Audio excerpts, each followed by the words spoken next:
Nós estamos encerrando hoje o mês da reforma, né? Foi um formato diferente, foi bastante oportuno, foi bastante interessante que nós colocamos as aulas, né, sobre pontos da reforma, sobre questões que são pertinentes à reforma, que são os 5 solas ou 5 somentes, que ao longo dos anos, após aquele fatídico, né, 31 de outubro de 1517, né, que Lutero atravessou da capela até a porta lá do castelo de Wittenberg e martelou lá as suas 95 teses. Uma coisa que a gente esquece é que já tinha martelado umas outras teses antes, então, mas aquela é que tinha sobre o justo viverá pela fé. Abra sua Bíblia em Efésios, capítulo 1 de Efésios. Então, hoje, encerrando o mês da reforma, nós vimos os 5 somentes, ou 5 solas, e nós terminamos com o último, hoje com a aula do Lucas, a pregação do pastor. Qual que é o último sola, o último somente? Somente a Deus a glória. Somente a Deus a glória, o sole deu glória, não é isso? É bastante interessante, porque talvez nós sejamos surpreendidos com o que realmente traz glória ao Senhor. Não sei se você já parou para se perguntar, o que eu posso fazer para trazer glória ao Senhor? Como que eu glorifico? Eu vou cantar melhor, eu vou tocar melhor, eu vou trabalhar melhor, eu vou ser um excelente profissional. Isso traz glória ao Senhor. Mas qual que é o ápice da glória ao Senhor? Já parou de perguntar sobre isso? Né? Talvez a gente pense que o fato de prestarmos cultos e fazer coisas, né? Trabalhar na mesa de som, trabalhar com a iluminação da igreja, a grama, cantar, tocar, é isso que agrada ao coração de Deus. Agrada, mas não é de fato o que redunda em toda a glória ao Senhor. Existe algo que é, antes de tudo isso, é a suprema glória ao Senhor. Então eu quero que você abra de fato em Efésios, capítulo 1. Efésios, ele é um texto bastante difícil esse, mas acho que é difícil por causa da minha incapacidade mesmo, tá? Então tem gente mais capaz que eu sobre isso. É muito interessante como Paulo começa essa carta. Paulo, ele faz a sua saudação inicial, os versículos 1 e 2, só que ele muda o jeito que ele trabalha a sua carta, porque Paulo geralmente ele faz uma saudação, aí ele faz uma oração ou uma gratidão às pessoas destinatárias daquela carta. Nessa aqui ele faz uma coisa diferente, ele inverte, e só o fato dele inverter a maneira como ele progride na sua carta já dá indício muito grande do que vem nesta carta. Essa questão da gratidão e a oração pelas pessoas destinatárias começa no versículo 15. Dos versículos 3 a 14 existe uma eulogia, existe um elogio, um louvor, é um hino. Muita gente considera isso aqui um hino de louvor. É muito interessante que do versículo 3 ao 14 existe uma dificuldade muito grande, porque no grego isso é uma frase só. São 202 palavras em grego, uma frase só. É difícil de ler, né? Como que você não separa em parágrafos esse negócio, Paulo, né? É interessante que em Efésios existe 8 dessas grandes frases. Tanto que o versículo 15 até o 23 é uma outra frase. Mas nós vamos bater versículos 3 a 14. Eu quero ler com vocês, depois nós voltaremos sobre ela, tá bom? Então, sua Bíblia aberta, a minha versão Almeida Revista e atualizada. Vamos lá. Diz assim a palavra do Senhor: Bendito o Deus e Pai de nosso Senhor Jesus Cristo, que nos tem abençoado com toda sorte de bênção espiritual nas regiões celestiais em Cristo, assim como nos escolheu nele antes da fundação do mundo para sermos santos e irrepreensíveis perante ele, e em amor nos predestinou para ele, para a adoção de filhos por meio de Jesus Cristo, segundo o beneplácito de sua vontade, para louvor da glória de sua graça, que Ele nos concedeu gratuitamente no amado, no qual temos a redenção pelo seu sangue, a remissão dos pecados, segundo a riqueza da sua graça, que Deus derramou abundantemente sobre nós em toda a sabedoria e prudência, desvendando-nos o mistério da sua vontade, segundo o beneplácito do que propusera em Cristo, de fazer convergir nele, na dispensação da plenitude dos tempos, todas as coisas, tanto as do céu como as da terra. Nele, digo, no qual fomos também feitos herança, predestinados, segundo o propósito daquele que faz todas as coisas conforme o conselho da sua vontade, a fim de sermos para louvor da sua glória, nós, os que de antemão esperamos em Cristo, em quem também vós, depois que ouvistes a palavra da verdade, o evangelho da vossa salvação, tendes nele também crido, fostes selados com o Espírito Santo da promessa, o qual é o penhor da nossa herança, até ao resgate da sua propriedade, em louvor da sua glória. Maravilhoso aqui, né? Eu tentei separar mais ou menos por assunto e fui pintando, ficou bem assim colorido. Né? Eu tentei separar as bênçãos disso, daquilo, foi difícil. Aí eu abri os comentários, abri grego, abri exegese, abri léxico, abri um monte de coisa. Aí eu fui para um comentário exegético que era o suprassumo do negócio lá. Aí a hora que ele comecei a ler, então estou bem. Ao longo dos séculos, muitos grandes doutores da teologia tentam separar e dividir esse texto todo em tópicos. Ninguém conseguiu, até hoje. Ninguém conseguiu um jeito, fizeram, mas sempre tem críticas, porque nunca conseguiram, né? E é muito interessante esse texto, porque Paulo, ele está falando de algo que produz glória ao Senhor. Tanto que o tema da pregação de hoje é a glória de Deus na obra salvífica de Jesus Cristo. É a suprema glória de Deus na obra salvadora de Jesus Cristo. E é interessante que ele repete palavras, ele repete expressões para dar a ênfase do que ele está querendo dizer aqui. Paulo começa a sua carta falando da glória de Deus que há na salvação daqueles que estão em Cristo. Nessa noite eu quero que você comece a pensar algumas coisas. Aliás, eu vou começar a dar umas dicas para você.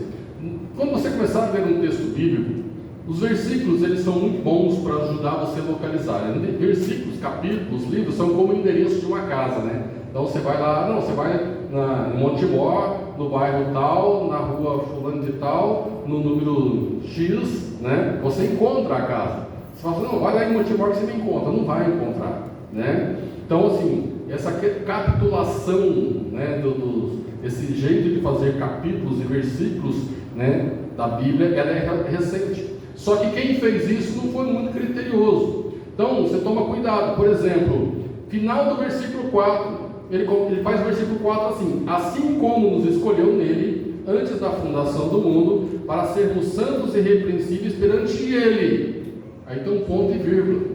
Aí ele começa: e em amor nos predestinou para ele, para a adoção de filhos, por meio de Jesus Cristo, segundo o beneplácito da sua vontade. Então respeite a pontuação, que você vai ajudar bastante você a como entender. Decora o texto, mas pensando que em amor, no caso aí, pertence ao versículo 5, não ao 4. Tá bom? Isso vai te ajudar bastante. E também sobre quem Paulo está falando, que ele fala muito nele, ele, dele, né? Então você não sabe agora se está falando de Deus Pai, está falando de Jesus Cristo. Então você tem que às vezes prestar um pouquinho de atenção sobre isso. É interessante como Paulo fala, ele começa glorificando a Deus. É bendito. Deus Pai, ele é bendito. Seja ele bendito. Porque, né, é o Pai do Senhor Jesus Cristo que nos tem abençoado com toda sorte de bênção espiritual nas regiões celestiais em Cristo. Mas Fábio, que bênçãos celestiais bênçãos espirituais, regiões celestiais. O que Paulo está dizendo, que este conjunto de bênçãos que estão aqui, eles são para agora, mas ainda não. Então estão ainda por se concretizar, e eles vão se concretizar na revelação última de nosso Senhor Jesus, quando nós estaremos com Ele. Aí que a nossa redenção se dará por completo, se dará definitivamente. Nossa, Fábio, eu não sou salvo ainda, calma, eu vou chegar lá, né? Mas só para você entender, não está falando de carro, ele não está falando de casa, ele não está falando de bens, ele não está falando de propriedade, ele está falando de algo superior, algo real e verdadeiro em relação às coisas dessa vida aqui. Então ele tem nos abençoado com toda sorte de bênçãos espirituais nas regiões celestiais em Cristo. E ele começa então a descrever essas bênçãos espirituais, assim como nos escolheu. E eu quero usar algumas palavras, quero definir algumas palavras. Como o texto é difícil de separar em temas, eu vou usar a definição de algumas palavras para dar a força do que Paulo está falando, daquilo que Deus fez em nós através de Cristo. E ele diz que ele nos escolheu. Eu estava conversando com a Débora, né? E assim, eu estava maravilhado lá. Aliás, eu passei o sábado em cima disso aqui. Eu cheguei no final do sábado, assim, eu estava extenuado, mas é cansado porque a mente da gente começa, né, a voar, né? E a palavra que ele diz aqui, eu não gosto de usar o grego, mas é eklogomai, na verdade, né? Aí você fala assim, eklogomai. A palavra ek no grego, ela diz algo que é precedente, algo que acontece antes. E a palavra, ela é originada de logos, ou de lego. Lego é dizer, logos é palavra. Tanto é que Jesus, ele é o logos de Deus, lá em João 1.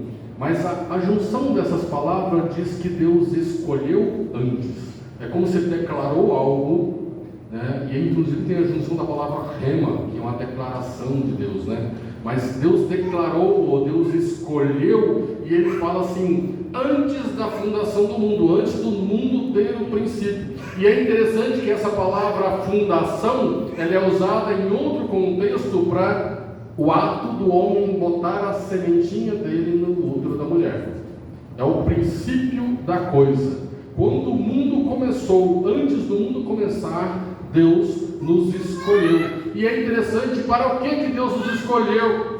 Antes que o mundo fosse mundo, antes que Deus falasse assim, haja luz, antes do mundo chegar e dar forma ao mundo, antes de falar para as plantas crescerem, para os animais nascerem, Deus já havia escolhido, Deus havia elegido quem seria o seu povo. Eu sei que para muita gente isso não entra na cabeça, e tem gente que luta bravamente contra isso.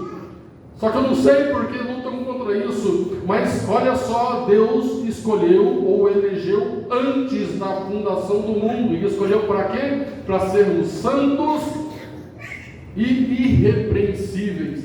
E eu estava conversando com um professor meu esses dias, tinha que fazer um trabalho de exegese. Eu falei para ele assim, poxa vida, depois que eu fiz esse trabalho, eu olho para a Bíblia assim, a escolha de algumas palavras são muito brandas. O tradutor parece que ele escolheu irrepreensível, da ideia para você do quê? De algo que você precisa fazer. Para você ser irrepreensível, você fica imaginando, puxa vida, eu não posso errar de jeito nenhum, eu tenho que ser aquele cara nota 10. Não é disso que o texto está falando. A palavra que ele está usando aqui é a mesma que significa inculpáveis, para sermos inculpáveis, ou aqueles sobre quem não pode ser colocado culpa. Conseguiu entender e pegar a ideia? Deus te elegeu antes da fundação do mundo, para que você seja santo e sobre quem não pode mais ser colocado culpa. A ideia da palavra é a mesma palavra usada para o cordeiro pascal, que quando ele tinha que ser apresentado ao sacerdote, ele tinha que ser sem mancha. A condição para o cordeiro ser aceito, para ser sacrificado no templo, na antiga dispensação, é que ele não podia ter mancha. Ele era irrepreensível, essa é a ideia. Então, aquele animal por ser irrepreensível, ele podia ser sacrificado no lugar do ofertante. E quem foi a outra pessoa que recebeu essa palavra sobre si? Foi Jesus, que ele foi levado ao matadouro. Ele era irrepreensível, não havia sobre ele mancha. Através de Cristo, que Deus nos elegeu, ele nos torna inculpáveis em Cristo. Não há mais condenação, como nós lemos lá em Romanos 5. Não há mais condenação para aqueles que estão em Cristo. A culpa foi levada de você e lançada sobre Cristo.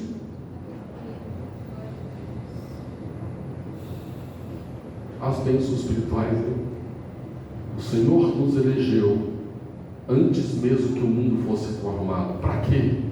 Para que nós fôssemos santos. Santos é separados. A ideia da palavra santo é separado de toda forma de mal, de todo pecado, e inculpáveis.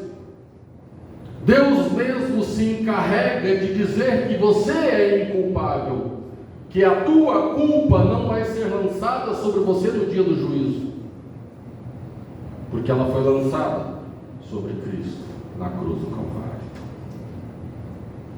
Mas ele continua: e em amor nos predestinou para ele, para a adoção de filhos, por meio de Jesus Cristo, segundo o beneplácito de sua vontade.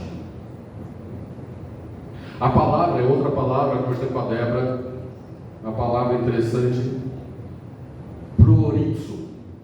Proorizo. Também é a junção de duas palavras.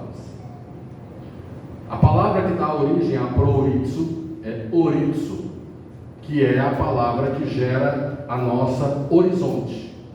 Orizo vem de horizonte, vem de orizo. Orizo dá a ideia de limite. Aliás, você vê o horizonte, você entende que existe um limite ali, pelo menos para a sua visão. Orizo, a ideia de limite, mas é limite físico, limite estabelecido aqui. Só que existe uma palavra antes, que é um prefixo chamado pros. Pro-orizo. O que o pro faz? Ele ultrapassa os limites, antecede os limites, no sentido de que Deus pré-ordenou. Só que é interessante que pros, quando ele se junta com o orizo, ele dá um sentido temporal com a palavra que é espacial, que é orizo. Ele dá um sentido que antes do tempo, Deus ordenou a respeito de você.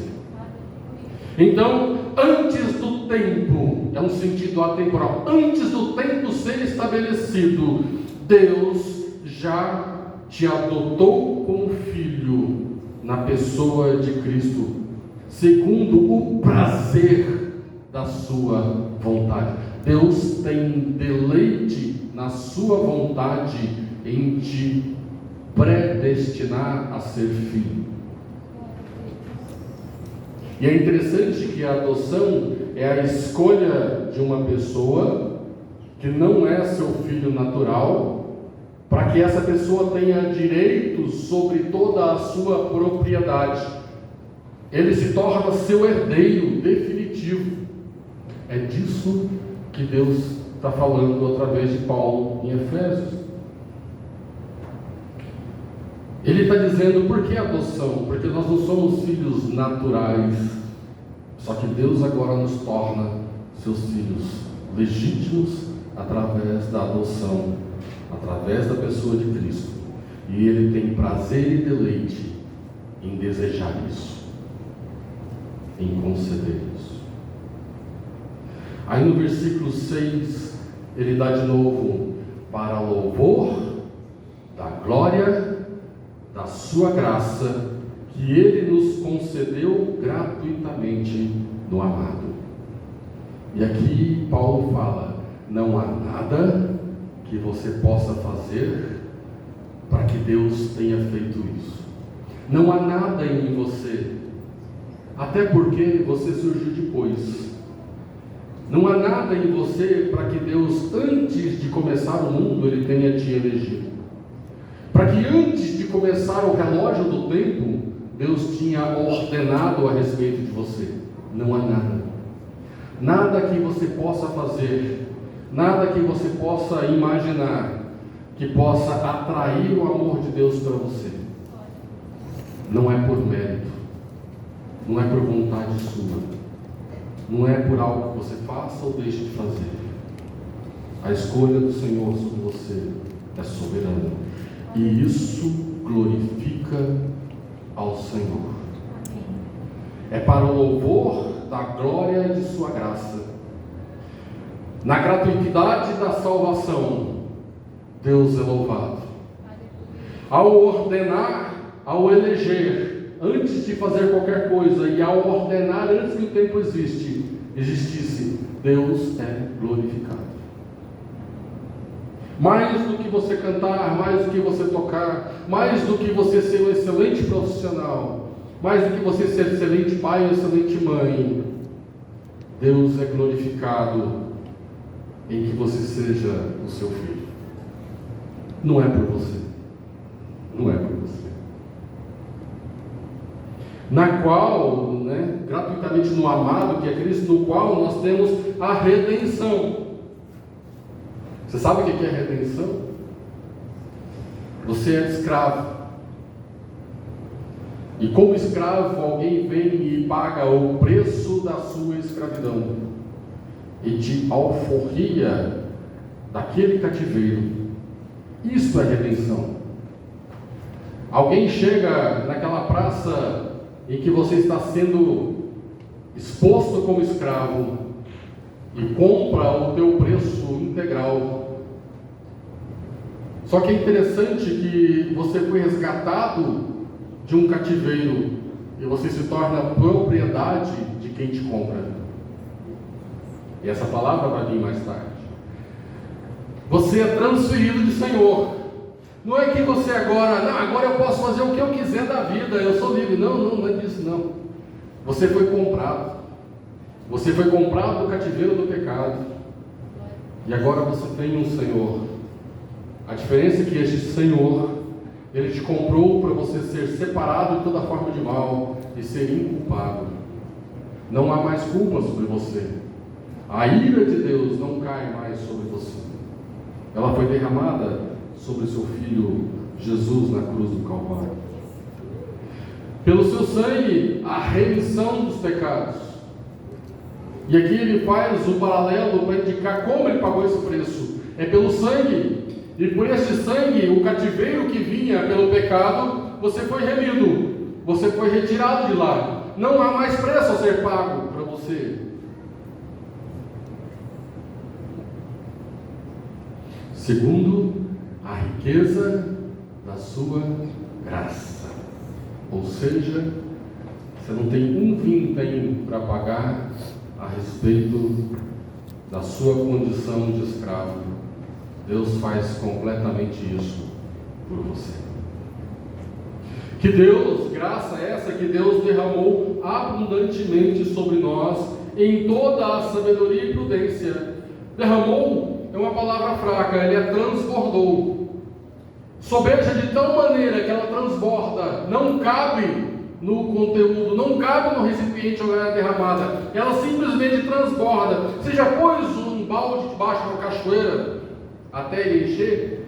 Você não consegue ver a hora que ele enche. A cachoeira transborda de tal maneira sobre aquele balde nunca vai conter o fluxo de água de toda aquela cachoeira sobre ele. É nesse sentido que a graça de Deus, ela transborda de tal maneira que nunca você conseguirá conter uma fração dela sobre sua vida. Desvendando-nos o mistério da sua vontade, segundo o seu beneplácito, o seu prazer, a sua alegria, o seu deleite que lhe propuser em Cristo. A proposta de Deus em Cristo é que ele fosse este que viria iria pagar o preço do pecado, através de quem nós seríamos eleitos, através de quem nós seríamos predestinados, através de quem nós teríamos redenção e remissão dos pecados, e Deus teve prazer nisso. Então Ele desvenda-nos o mistério da sua vontade, que é isto que Ele queria desde sempre, desde antes do mundo ser mundo, desde antes do tempo começar a existir. E fazer convergir nele, em Cristo. Aqui você, na sua casa, depois você abre de novo lá em Colossenses, fala sobre a supremacia de Cristo, que nele habita a plenitude de Deus. Fazer convergir nele, na dispensação ou na economia da plenitude dos tempos, quando o tempo estiver pleno, acabou, encheu tudo, todas as coisas, tanto dos céus como na terra, vão convergir para Cristo. Ele é o ápice da revelação de Deus. Nele que em Cristo, digo, no qual fomos também feitos herança. Esta é uma outra palavra maravilhosa. Herança aqui dá a ideia de tirar a sorte. Ai, Fábio, então Deus tirou a sorte para me pegar? Jogou bingo? Não. O sentido é que Deus tomou posse da sua porção. É como se num jogo de sorte tivesse lá os punhados e Deus vem sem tirar a sorte, simplesmente mete a mão e toma aquilo que é dele, toma posse daquilo. Então é a sua herança, é dele, pertence a ele tão somente. Ele soberanamente toma posse e nos faz sua herança. Predestinados, de novo ele usa a palavra, segundo o propósito daquele que faz todas as coisas conforme o conselho da sua vontade. Hoje mais cedo o pastor Nival pregou em Romanos 11, 33 a 36, que ninguém instruiu a Deus. Quem poderia instruí-lo? Quem poderia dar sabedoria e conhecimento para ele escolher como escolher e fazer como fez? É segundo o próprio propósito de Deus, as suas intenções. Ele faz todas as coisas conforme o conselho da sua vontade. De novo, a fim de sermos para louvor da sua glória.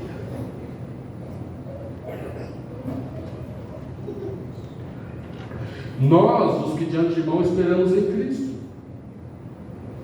Em quem? Em Cristo. Também vós, depois que ouvistes a palavra da verdade, o evangelho da vossa salvação, tendo nele também crido, fostes selados com o Espírito Santo da promessa. Você já parou para pensar o que isso significa? Olha como ele conclui esse texto. O Espírito Santo, o qual é o penhor da nossa herança. Agora a herança é a nossa aqui. É o penhor da nossa herança.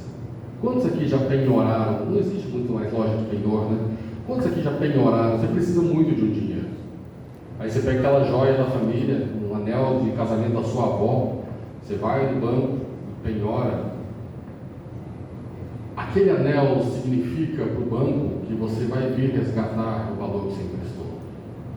Porque o anel ele vale muito mais do que o dinheiro que você pegou emprestado. Então o banco tem certeza que você vai vir buscar, né? O que acontece é que o Espírito Santo ele é dado como nosso consolador, e nós somos habitados pelo Espírito Santo. Só que o Espírito Santo em nós, aqui na igreja, ele é a nossa garantia de que Deus vai vir resgatar aquilo que é dele. Nós somos dele.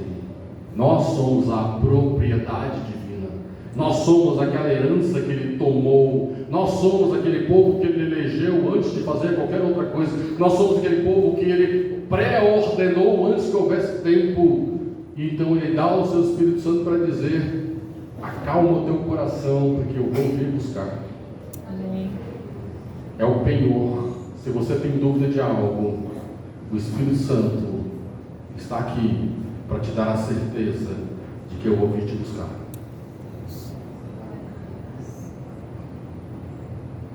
Em louvor da sua glória. Não sei se isso brilha para você, não sei se isso talvez não brilha porque o pregador sou eu, né? Com as palavras que eu tenho para te dizer.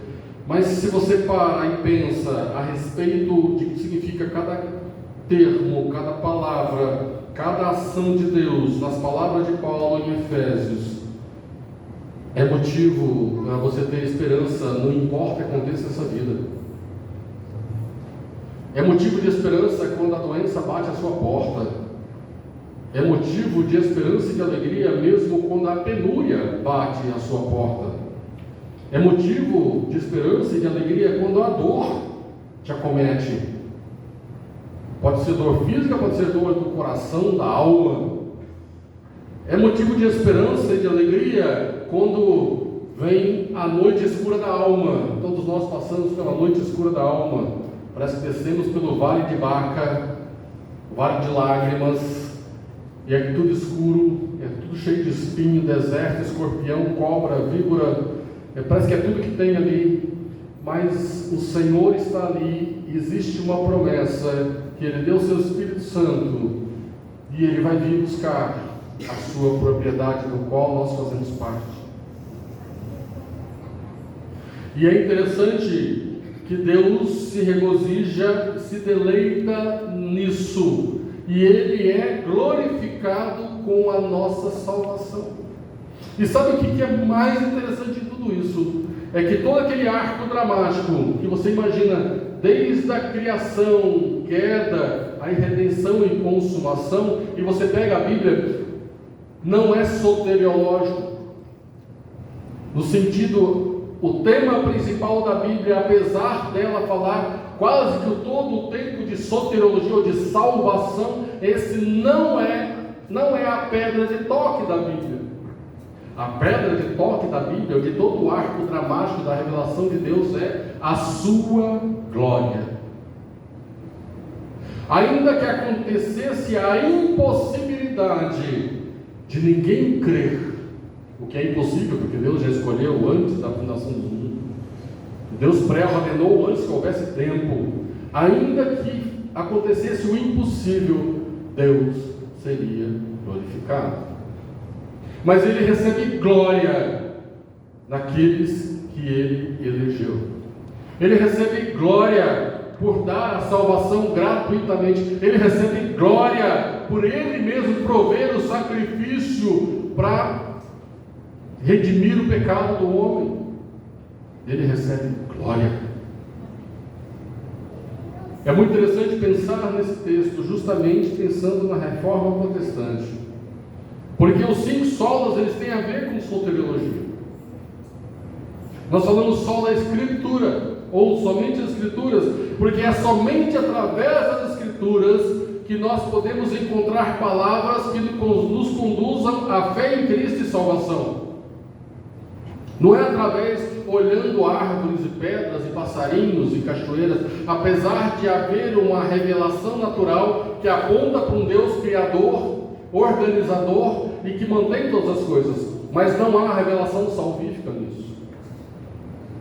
Não há. Só em Jesus. Então, somente as Escrituras, para que nós possamos entender ou atingir a revelação especial de Deus que aponta para Cristo e possamos crer. É somente pela graça, é de graça, não há nada que eu possa vir a fazer, é totalmente ação divina nisso aqui, é ação completa e restrita de Deus. Não há nada, absolutamente nada em mim que possa merecer tão grande salvação. É graça, mas é pela fé.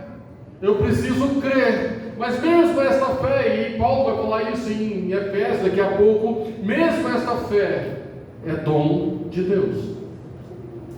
Porque se Ele elegeu lá antes da fundação do mundo, se Ele pré-ordenou antes do início do tempo, é interesse dele que você creia.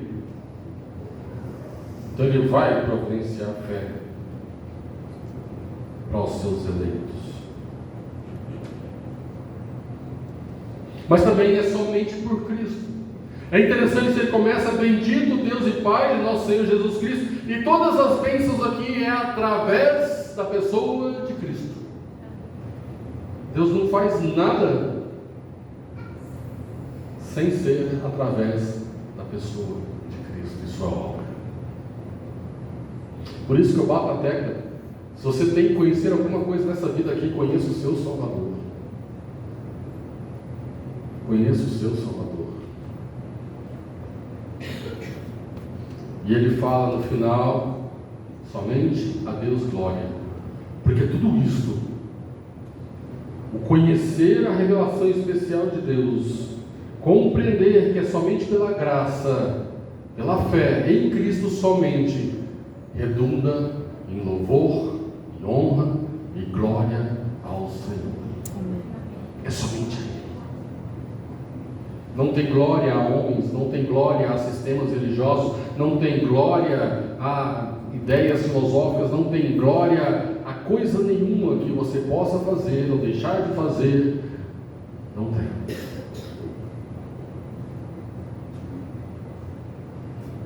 Deus te elegeu, querido. Deus te elegeu antes da fundação do mundo, para te tornar inculpável no dia da ira. Para que no dia da ira do Senhor não seja encontrado culpa em você. Porque o castigo sobre o pecado que pairava sobre você foi pago definitivamente na cruz do Calvário por Jesus, e você foi remido dos seus pecados. Então, você foi eleito para ser chamado de inculpável diante de Deus. Não tem como ter culpa. Os seus pecados, meus pecados, então não. Seus pecados foram pagos em Cristo. Só que agora Deus te chamou para ser santo. Deus chamou para a santidade. E as pessoas que compreendem tudo isso aqui que está acontecendo, que Paulo está descrevendo, você não quer viver uma vida relapsa. O Espírito Santo te habita. O Espírito Santo atua na sua mente, no seu coração. É interesse do Espírito Santo te manter. Por isso nós falamos da perseverança dos santos e tantas outras coisas. Porque é interesse do Espírito te manter diante de Deus. É interesse do Espírito, porque Ele veio como penhor de uma herança. Você é uma propriedade exclusiva de Deus. E você serve para a glória de Deus. É interesse do Senhor. Então Ele vai te incomodar diuturnamente a respeito dos seus hábitos, das suas práticas, das suas escolhas, da sua maneira de viver. E você chega a um ponto que você começa a viver conforme o Senhor quer que você viva. E você muda o seu procedimento. Então nessa noite, ao concluirmos o mês da reforma, eu quero que você entenda que o que redunda em maior glória ao Senhor daquilo que nos concerne é a nossa salvação em Cristo Jesus. Amém? Nessa noite, ao chegar em casa, ou nessa semana, eu desafio você a abrir esse texto de Efésios capítulo 1. Pega dicionário mesmo. Google ajuda, às vezes, nem sempre o Google ajuda, mas às vezes ajuda. E começa a pesquisar essas palavras. Começa a se perguntar. Aliás, esse dia está coisa com a Débora, né? Um modo muito bom de aprender, né? Que você tem que ter interesse. Se você não tem interesse em algo, você não vai aprender nunca. Então, promova interesse. Então, como você promove interesse? Você vai olhar a palavra nos escolheu. O que significa isso? Faz a pergunta, porque se o seu cérebro recebe uma pergunta, ele não consegue ficar sem dar uma resposta. O seu cérebro é programado para não deixar pergunta sem resposta. Então, faça-se pergunta. O que significa irrepreensível? O seu cérebro vai ligar um motorzinho no seu cérebro e você só vai ficar satisfeito enquanto responder isso. Enquanto você não conseguir responder, você vai ter uma frustração. E o seu aprendizado vem no dia que você consegue satisfazer a curiosidade do seu cérebro sobre as perguntas que você faz para ele. Tá, respostas corretas. Amém? Então desafio você. A Débora contou, tem gente que às vezes quer entender mais sobre a sua salvação, quer entender mais sobre a sua vida com Cristo, faça-se perguntas, leia o texto bíblico e faça perguntas. Se você não consegue chegar à resposta, procura os seus presbíteros. Se não consegue chegar à resposta, procura os livros, ou alguém vai te ajudar nisso, né? Mas não deixe de se fazer perguntas, não se deixe viver permanentemente num vácuo de conhecimento sobre aquilo que Deus fez por você. Não se contente com pouco, não se contente com explicações vãs, porque a sua salvação ela é tão importante para Deus que redunda em louvor e glória e honra nele, para Ele. Ele te deu o Espírito Santo e esse Espírito é o penhor da sua herança e ele vem para buscar a sua propriedade. E não é coisa pouca, não é coisa de só menos isso, é coisa muito importante a respeito do que Cristo fez por você. Amém? Vamos orar? Senhor, muito obrigado por esse tempo, obrigado por tocar a palavra, obrigado pela obra de Cristo Jesus na cruz do Calvário. Senhor, conduz-nos a um entendimento correto a respeito da obra do Senhor na cruz e todos os benefícios espirituais, toda a sorte de bênçãos espirituais que o Senhor nos concedeu, ainda que elas não estejam definitivamente concluídas ainda, mas elas já são nossas e são possíveis de tomar posse pela fé. Nós oramos assim agradecidos em nome de Jesus.